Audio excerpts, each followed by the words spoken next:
Bonjour et bienvenue sur les plateaux d'Intelligent TV pour le salon Solutions Libres et Open Source 2013.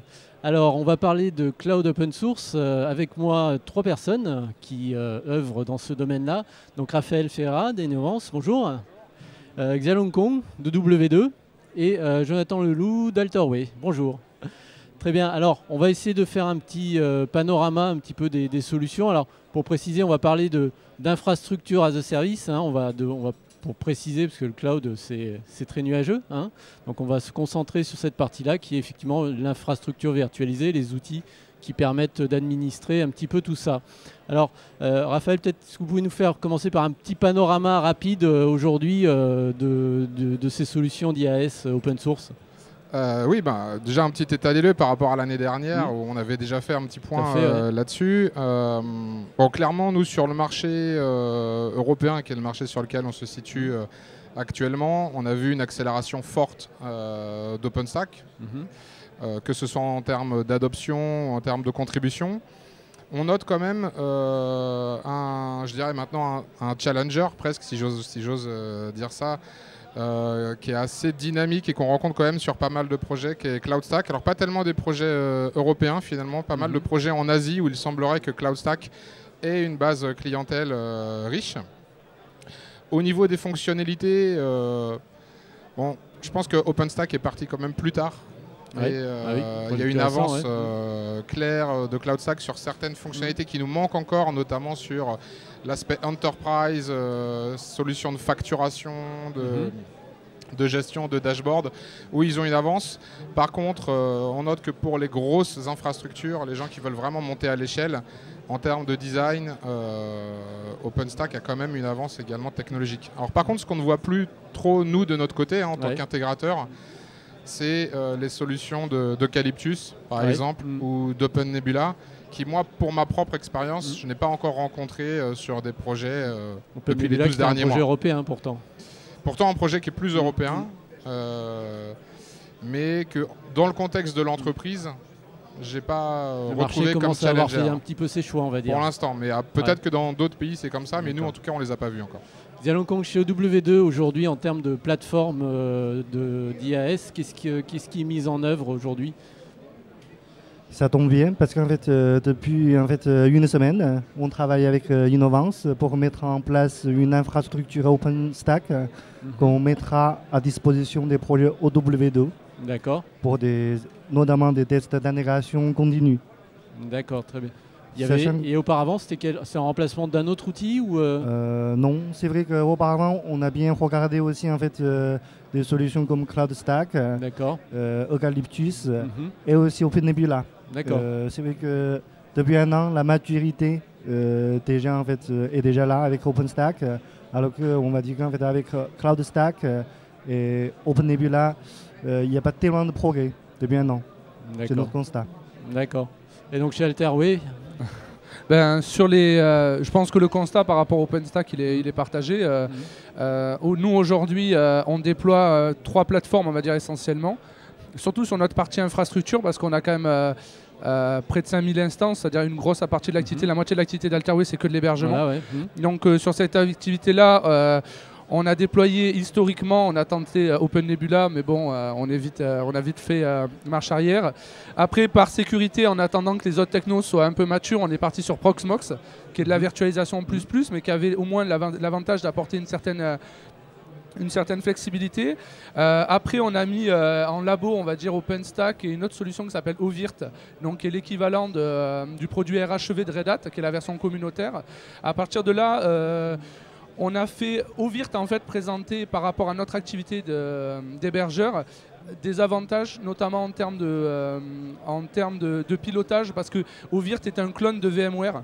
C'est-à-dire qu'on pilote plutôt le projet à la VMware avec plutôt avec de la scalabilité horizontale, verticale, mais vraiment plus tracée sur des serveurs identifiés. Et après, on a commencé à travailler sur OpenStack, mais davantage sur des projets internes qui nous permettaient d'avoir notamment le marché de support interministériel, dans lequel on a déployé une plateforme et qui nous permettait d'avoir des phases de test.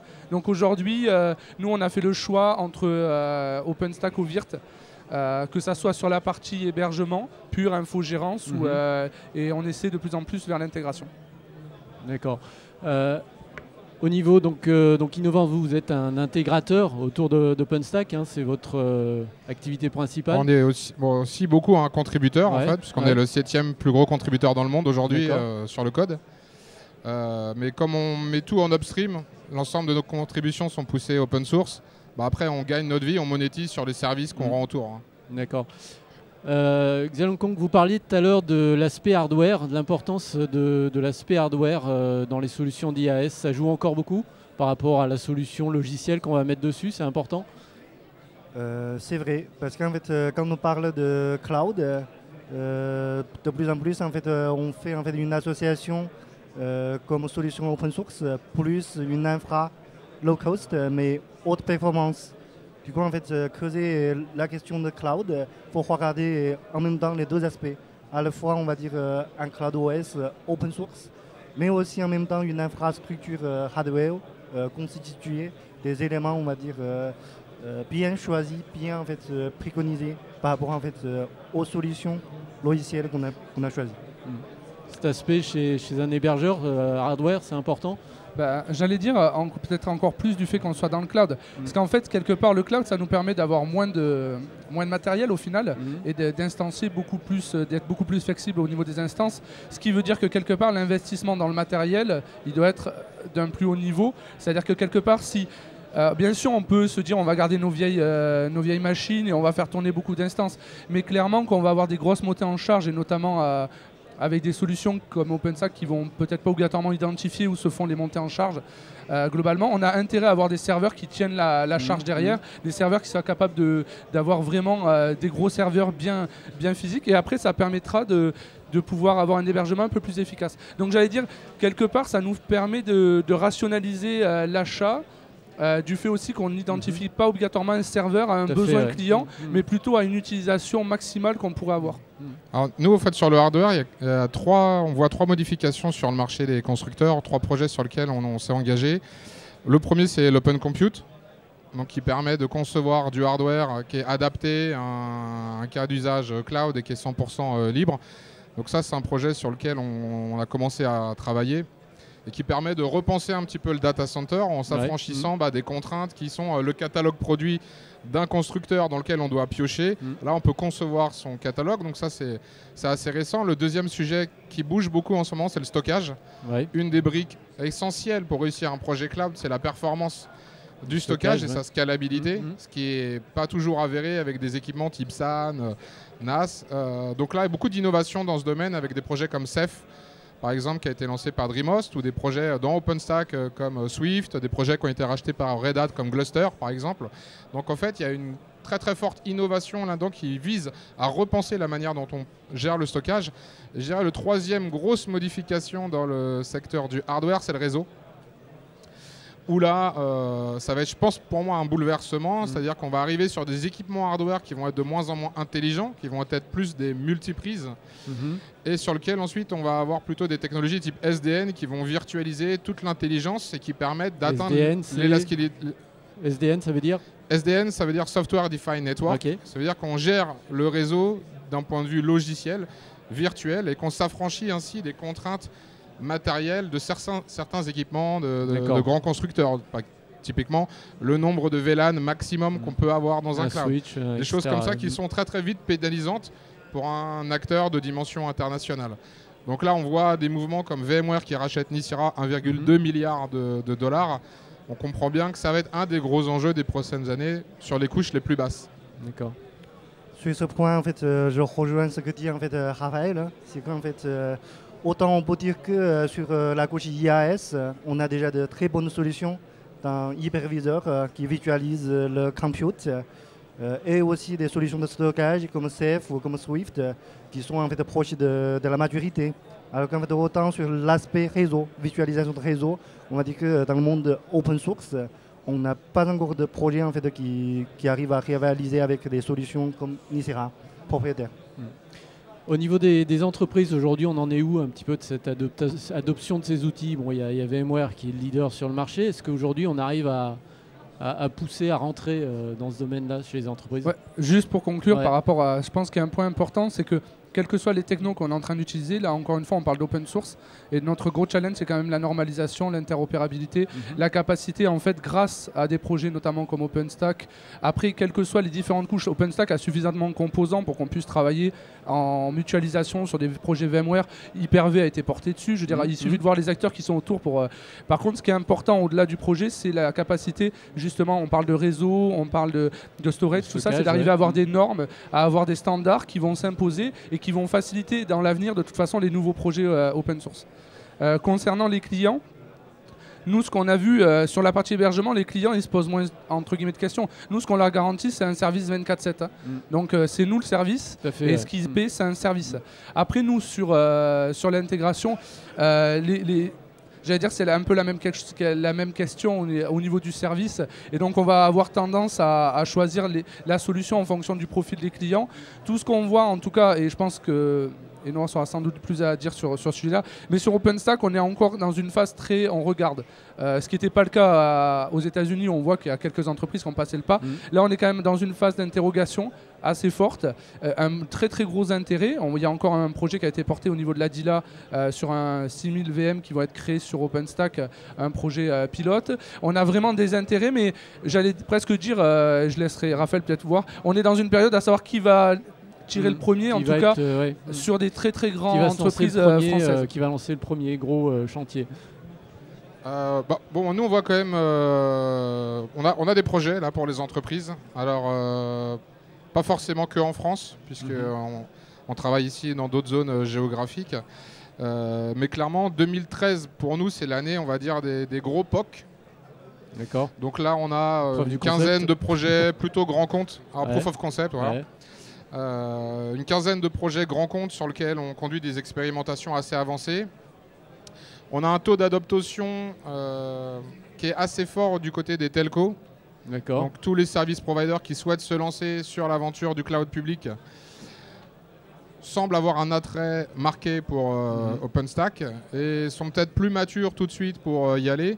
Mais en tout cas, sur les entreprises, je pense que le deuxième semestre de l'année va être assez intéressant. C'est des solutions qui restent quand même orientées grand compte. Est-ce qu'une PME peut envisager l'usage de ce genre d'outils ? Honnêtement, moi personnellement, je pensais plutôt que les early adopters, ça allait être des moyennes et grosses PME. Finalement, pas du tout. C'est vraiment les grands comptes là, qui frappent à la porte et qui veulent y aller, qui cherchent à avoir plus d'agilité, une optimisation des coûts, etc. Est-ce que ça vient du fait que l'outil est encore un peu à l'état de framework quelque part ? C'est un framework, clairement. Voilà. Après, il y a des gens qui vont en faire des produits packagés sur étagère, mais la base code aujourd'hui est un framework. Il y a des distributions aujourd'hui OpenStack qui sont apparues, je crois. Oui, et je pense que ça ne va pas s'arrêter. Mais alors voilà, après, quelle est la place des distributions type Piston, Nebula versus les distributions libres, Red Hat, Canonical, etc. Là, le marché est en train de se chercher un petit peu. Nous, chez Innovance, on ne croit pas à ce modèle-là. On croit vraiment à 100% upstream. Mais voilà, il y a des entreprises qui préféreront très certainement avoir une offre complètement packagée. Et sur les PME, nous, on voit quand on a testé... OpenStack, donc c'est vrai qu'on l'a testé davantage comme un intégrateur, donc moins pas dans les faits, on s'intègre complètement à la technologie. On s'aperçoit que sur nos comptes PME aujourd'hui, quand on fait du cloud, ça fait quand même 2 ans et demi qu'on offre une offre cloud et qu'on pousse du cloud. Ça va vraiment dépendre. On ne poussera pas clairement OpenStack sur ces sujets-là. On va avoir tendance à, encore une fois, on peut lui reprocher ce qu'on veut, mais Proxmox, qui va être quelque chose qui va apporter une forme de flexibilité, qui va être très simple d'utilisation sur un compte PME, qui ne va pas lui demander d'avoir fait un bac plus 5 OpenStack sur le sujet. On va lui poser de l'OVIRT aussi, où on va avoir une entreprise qui va avoir 5-10 serveurs, qui va avoir un pilotage assez fin, assez précis. Après, OpenStack, c'est vrai qu'aujourd'hui, les comptes sur lesquels on commence à travailler avec eux, c'est plutôt des grandes envergures. C'est-à-dire que c'est des sujets où, encore une fois, mais on ne peut pas parler de ça, tout est une question de mise à l'échelle et de pilotage. Et aujourd'hui, je pense que OpenStack peut répondre, et on l'a vu à l'OpenStack Summit, sur des très très grands projets. Après, sur des petits projets de PME, il y a sans doute, à mon avis, ce que tu disais, les distributions qui peuvent jouer un jeu, mais il y a aussi tous les autres projets qui sont un peu plus modestes en termes d'ambition, mais qui peuvent apporter un certain outillage plus au quotidien, plus simple. D'accord, très bien. J'ai essayé de compléter pour un petit point sur l'adoption des solutions open source dans le monde en fait, cloud. Je dirais qu'en fait, quand on fait du cloud, le facteur en fait, déterminant pour se lancer dans ce genre de projet, c'est le time to market, puisque ça peut très bien accélérer le time to market des services aux entreprises notamment. Alors qu'en fait, sachant que dans les projets open source, notamment en fait, au travers de OpenStack, on a vu qu'en fait, une release tous les 6 mois, les nouveautés qu'on doit avoir tous les 6 mois par rapport à des solutions propriétaires. Ça n'a rien à voir. En fait, je pense que c'est aussi un facteur déterminant qui poussera l'adoption de ces solutions dans les entreprises. Très bien, écoutez messieurs, je vous remercie pour tous ces éclairages sur le sujet. Bon salon, à très bientôt, au revoir.